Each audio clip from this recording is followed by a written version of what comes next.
दोस्तों, आज की इस वीडियो में हम बात करेंगे एमबीए यानी कि मास्टर ऑफ बिजनेस एडमिनिस्ट्रेशन के बारे में। दोस्तों, हम आपको बताना चाहेंगे कि मास्टर मतलब होता है किसी भी सब्जेक्ट का जो ज्ञाता होता है, और बिजनेस मतलब होता है व्यापार। मतलब जो बिजनेस होते हैं उसको हिंदी में उसको व्यापार उसका मतलब होता है। एडमिनिस्ट्रेशन मतलब प्रबंधन, इंग्लिश में इसका मतलब मैनेजमेंट होता है।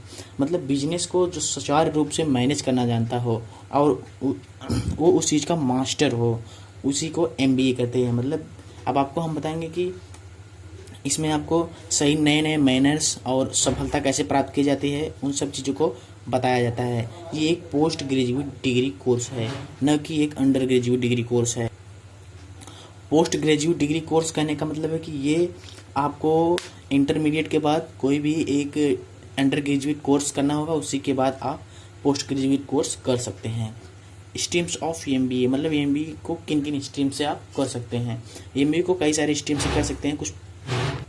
कुछ पॉपुलर स्ट्रीम्स मैं आपको बता रहा हूँ, जैसे ह्यूमन रिसोर्स यानी कि एचआर के फील्ड में आप एमबीए कर सकते हैं, बैंकिंग के फील्ड में कर सकते हैं, फाइनेंस फील्ड में कर सकते हैं, आईटी यानी कि इंफॉर्मेशन टेक्नोलॉजी की और मार्केटिंग के फील्ड में आप एमबीए कर सकते हैं।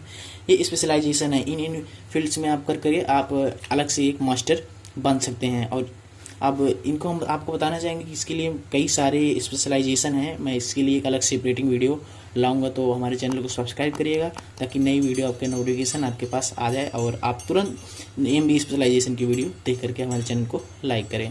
अब बात करेंगे कि इस कोर्स को करने के लिए ड्यूरेशन। इस कोर्स में करने के लिए आपको 2 साल का ड्यूरेशन मतलब, और इसमें एग्जाम जो है दोस्तों सेमेस्टर वाइज होता है, यानी कि 2 साल में 4 सेमेस्टर, मतलब कि 1 साल में 2 सेमेस्टर, 2 साल में 4 सेमेस्टर होते हैं। अब बात करेंगे इस कोर्स की एलिजिबिलिटी, मतलब इस कोर्स को करने के लिए आपकी योग्यता कितनी होनी चाहिए। देखिए, आप यदि इंटरमीडिएट की बात कर रहे हैं तो 5 साल का होगा। यदि आप इंटरमीडिएट की बात कर रहे हैं तो 5 साल का होगा, और यदि आप ग्रेजुएशन की बात कर रहे हैं तो वो 2 साल का होगा।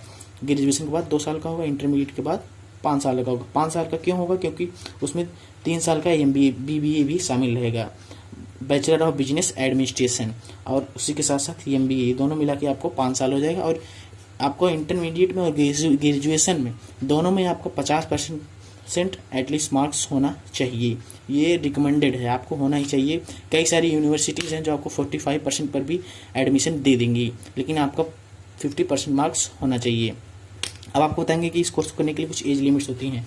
देखिए, एज लिमिट्स इसमें जो है आपको 25 ईयर एग्जाम टाइम में आपकी एज लिमिट होनी ही चाहिए, तभी आप, जैसे मास्टर डिग्री है तो आपको कुछ ना कुछ एज लिमिट होनी चाहिए। ऐसा तो है नहीं कि आप इंटरमीडिएट के बाद जाकर मास्टर डिग्री कर लेंगे, नहीं, आपका कुछ ना कुछ एज लिमिट होगा। वो 21 साल आपका एग्जाम टाइम, मतलब कि जैसे इसकी जो एग्जाम्स, जो कई सारे एग्जाम्स हैं हम आपको आगे बताएंगे, आपका उतने में इस 21 साल की आपकी उम्र पर्याप्त रहनी चाहिए इस एग्जाम को देने के लिए।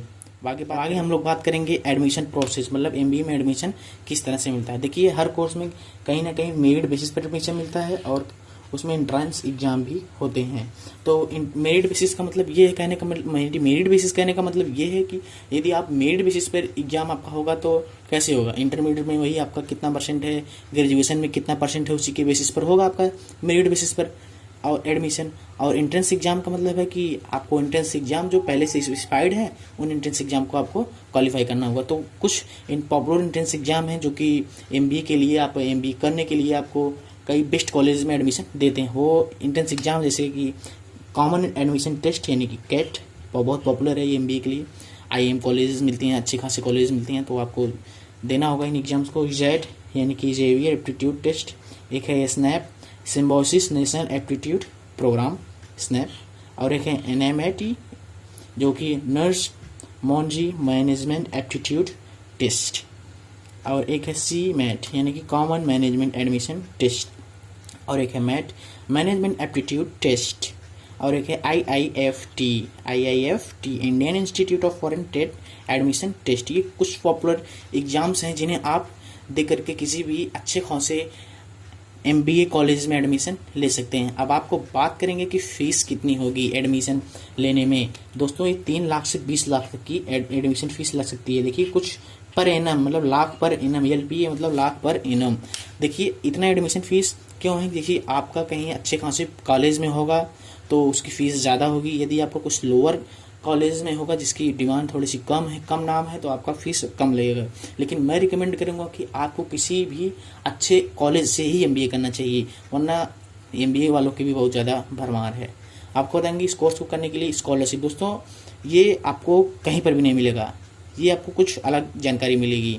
तो सबसे पहले हम चाहेंगे कि अभी तक आपने हमारे चैनल को सब्सक्राइब नहीं किया तो चैनल को सब्सक्राइब करके बेल आइकन को जरूर प्रेस करिएगा, ताकि हमारी नई नई वीडियो की नोटिफिकेशन आपके पास सबसे पहले पहुंचे। तो चलिए बात करते हैं स्कॉलरशिप की। दोस्तों स्कॉलरशिप कई सारी ऑर्गेनाइजेशंस देती हैं, जैसे कि PNB हाउसिंग फाइनेंस प्रोत्साहन स्कॉलरशिप, इसके द्वारा भी आपको स्कॉलरशिप मिलता है। इसमें कुछ डिमांड्स होती हैं, आपको उन डिमांड्स मतलब डिमांड्स इनकी है, उन डिमांड्स पर आपको खरा उतरना पड़ेगा। जैसे कि 12th और ग्रेजुएशन में आपका 65% मार्क्स होना कंपलसरी किया है इन्होंने, और फैमिली की इनकम जो है कि आपकी 8 लाख उससे ज़्यादा नहीं होनी चाहिए। और इसमें आपको स्कॉलरशिप जो है कि दोस्तों वो 2 लाख के आसपास मिल सकती है। और इसकी बात करें कि ये जो है कि दिसंबर से जनवरी के मंथ में इसका फॉर्म जो है अप्लाई होता है। अब अगला अब आपको बताएंगे कि अगला और है IDFC first bank MBA scholarship. इसमें आपकी फैमिली इनकम जो है 6 लाख रुपए पर एनम, और इसमें आपको 1 लाख रुपए जो है कि स्कॉलरशिप मिल सकती है। और इसका ऑनलाइन फॉर्म करने का टाइम है, मंथ है वो जुलाई है और अगस्त का मंथ में आप इसको अप्लाई कर सकते हैं। अब आगे हम लोग बात करेंगे BML यानी कि BML Munjal university MBA scholarship.